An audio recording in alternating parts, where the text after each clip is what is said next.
le lustre en cristal projetait des ombres dansantes sur la table à manger en acajou tandis que la famille Morrison se réunissait pour leur dîner de Noël annuel. 23 personnes étaient entassées dans la grande salle à manger du domaine familial, leur voix créant une symphonie de joie festive qui aurait dû réchauffer mon cœur. Au lieu de cela, je ressentais le froid familier d'être l'étranger regardant de l'extérieur. Je coupais dans mon rôti de côte lorsque la voix tonitruante de l'oncle Robert fit taire la table. « Tu sais, Marcus, dit-il, le visage rouge d'avoir trop bu, j'ai réfléchi au plan de succession pour Morrison Industries. » Ses yeux brillaient d'une intention malveillante alors qu'il me regardait directement.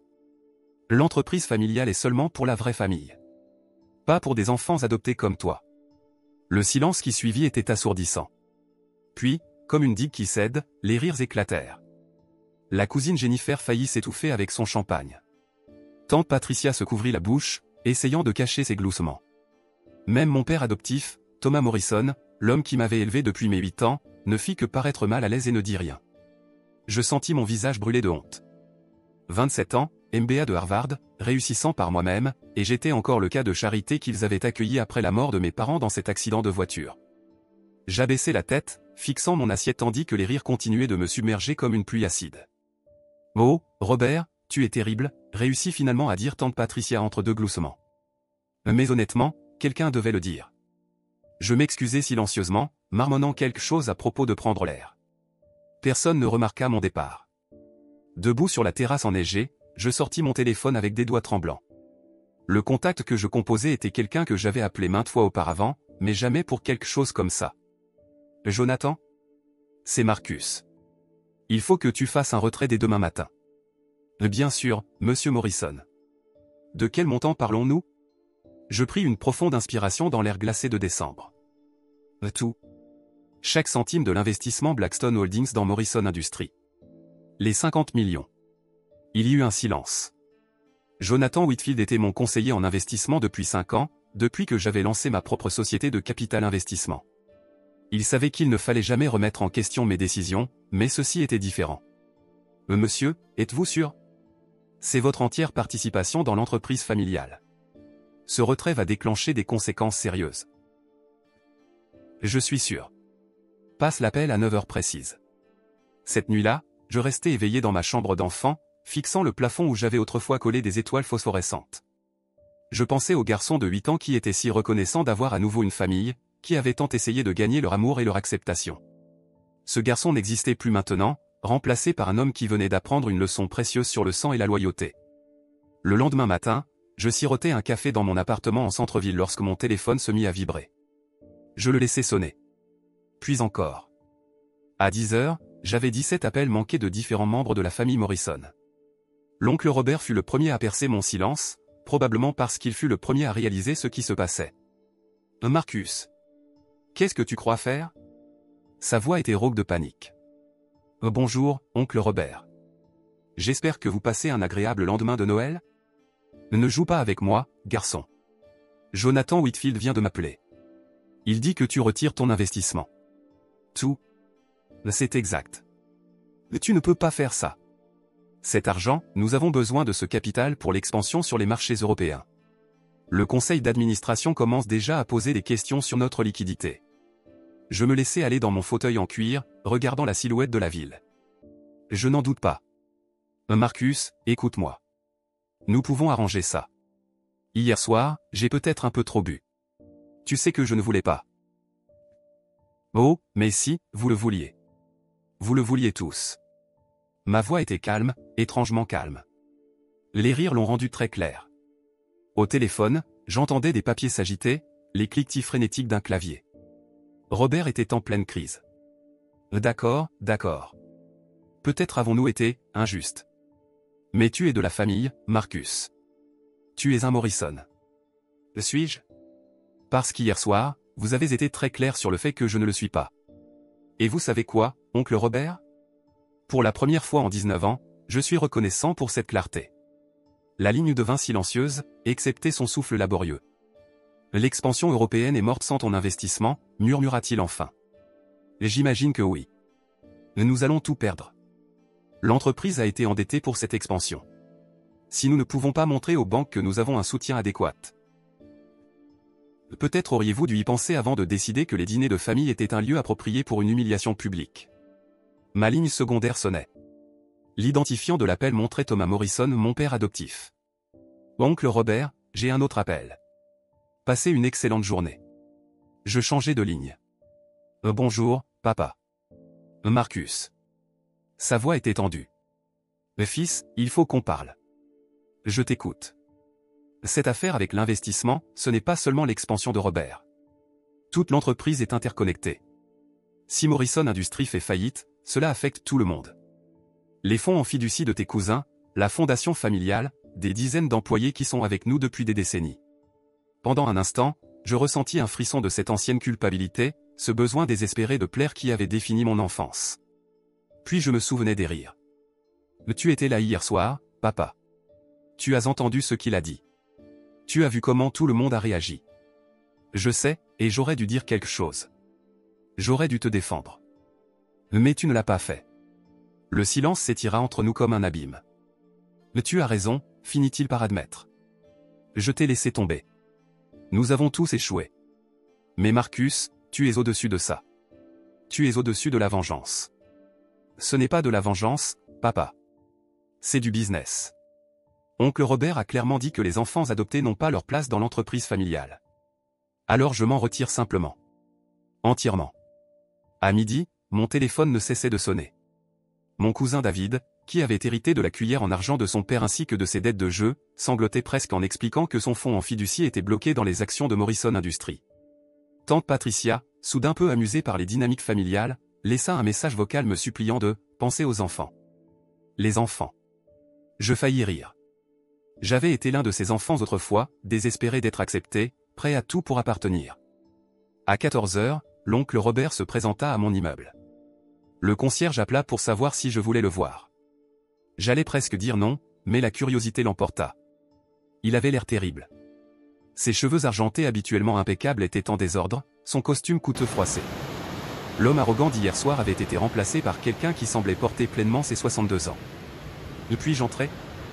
Je me décidai à m'écarter, lui indiquant le salon. Il s'assit lourdement sur mon canapé, les mains légèrement tremblantes en retirant son manteau.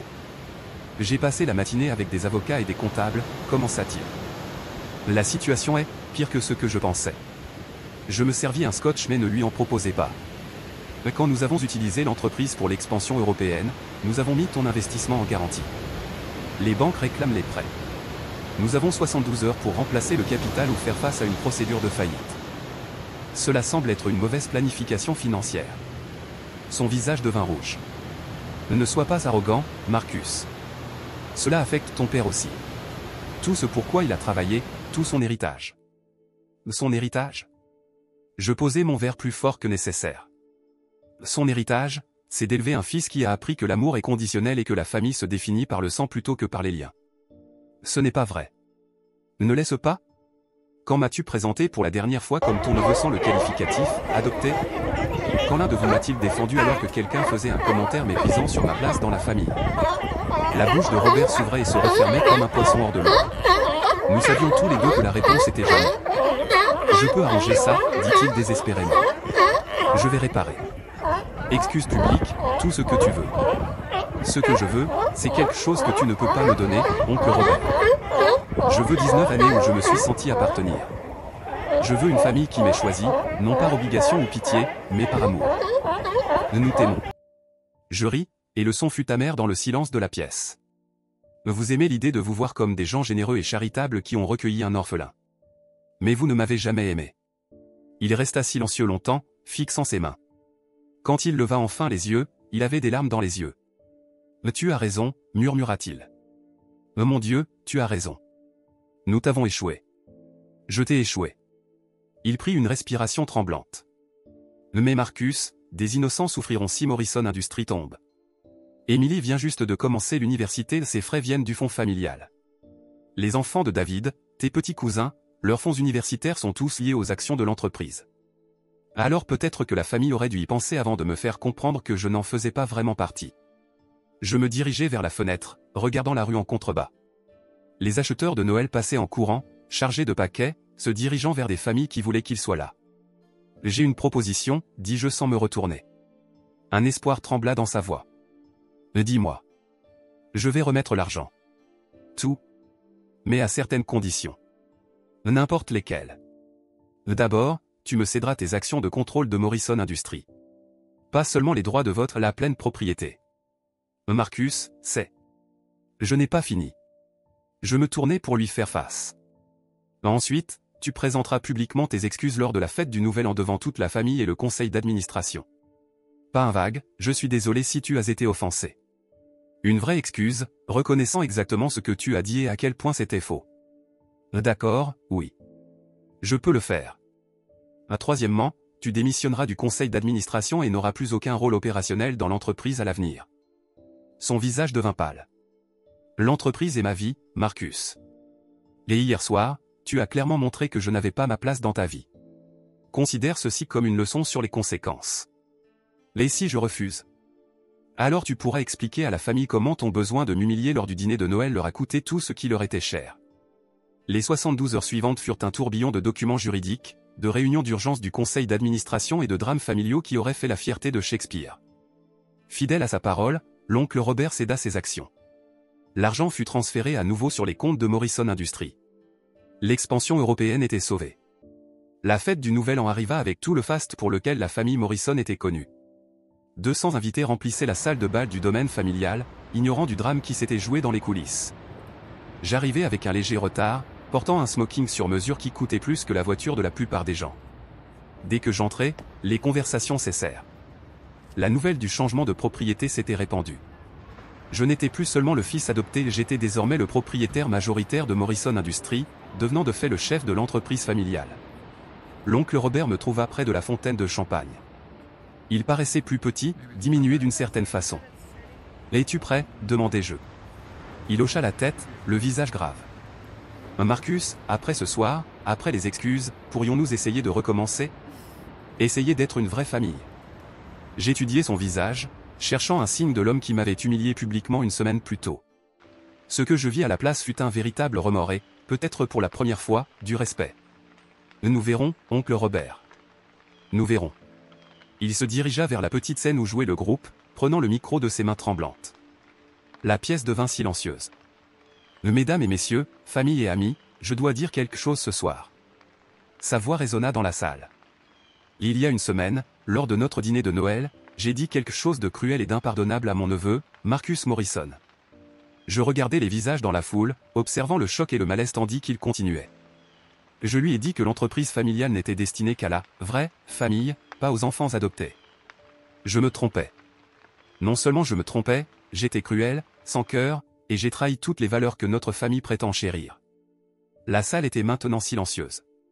Même le personnel s'était arrêté de bouger. Marcus Morrison est le fils de mon frère Thomas depuis 19 ans. Il a été membre de notre famille non pas par le sang, mais par choix, amour et engagement.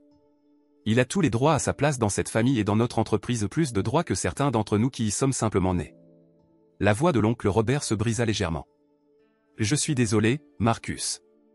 Publiquement, sincèrement et du fond du cœur. Tu es de la famille. Tu l'as toujours été. Les applaudissements qui suivirent furent timides, maladroits. Mais c'était quelque chose. Je me frayai un chemin à travers la foule jusqu'à la scène, prenant le micro des mains de mon oncle. « Merci, Robert, dis-je, et je le pensais. Ce qui s'est passé la semaine dernière a été douloureux, mais cela m'a aussi appris quelque chose de précieux sur qui je suis et ce que je vaux. » Je regardais la mer de visage ma famille, pour le meilleur ou pour le pire. Morrison Industries continuera à prospérer sous une nouvelle direction. Nous nous étendrons sur de nouveaux marchés, créerons de nouvelles opportunités et construirons quelque chose de grand ensemble. Mais nous le ferons en tant que vraie famille, une famille définie non par le sang, mais par le choix de se soutenir les uns les autres, surtout quand c'est difficile. Alors que minuit approchait et que le compte à rebours commençait, je me retrouvais entouré de membres de la famille qui, peut-être pour la première fois, me regardaient non plus comme le cas de charité qu'ils avaient accueilli, mais comme l'homme qui tenait désormais leur avenir entre ses mains. L'oncle Robert apparut à mes côtés alors que la foule criait « Bonne année !» Alors, dit-il doucement, que se passe-t-il maintenant? Je pensais au garçon de 8 ans qui voulait simplement appartenir, et à l'homme que j'étais devenu réussi, indépendant et enfin sûr de ma propre valeur. Maintenant, dis-je, regardant les feux d'artifice illuminer le ciel par les fenêtres de la salle de bal, nous allons découvrir de quoi cette famille est vraiment faite. 6 mois plus tard, Morrison Industries avait réalisé sa plus grande expansion réussie de son histoire. L'oncle Robert, malgré son rôle réduit, était devenu l'un de mes conseillers les plus fiables, son expérience se révélant inestimable même si son jugement l'avait autrefois trahi. Mais plus important encore, pour la première fois en 19 ans, lorsque quelqu'un me demandait ma famille, je ne me préparais plus automatiquement aux précautions à propos de l'adoption. Je souriais simplement et parlais des personnes qui avaient choisi de m'aimer et que j'avais, à ma manière, choisi de pardonner. Après tout, parfois les familles les plus fortes sont celles qui survivent aux fractures et trouvent un moyen de guérir plus fort qu'avant. Parfois, la meilleure revanche n'est pas la destruction, c'est la transformation. Et parfois, être la personne plus grande signifie utiliser son pouvoir non pas pour écraser ceux qui vous ont fait du mal, mais pour leur montrer qui vous êtes vraiment et ce que vous valez vraiment. Au final, cette leçon valait bien plus que 50 millions de dollars.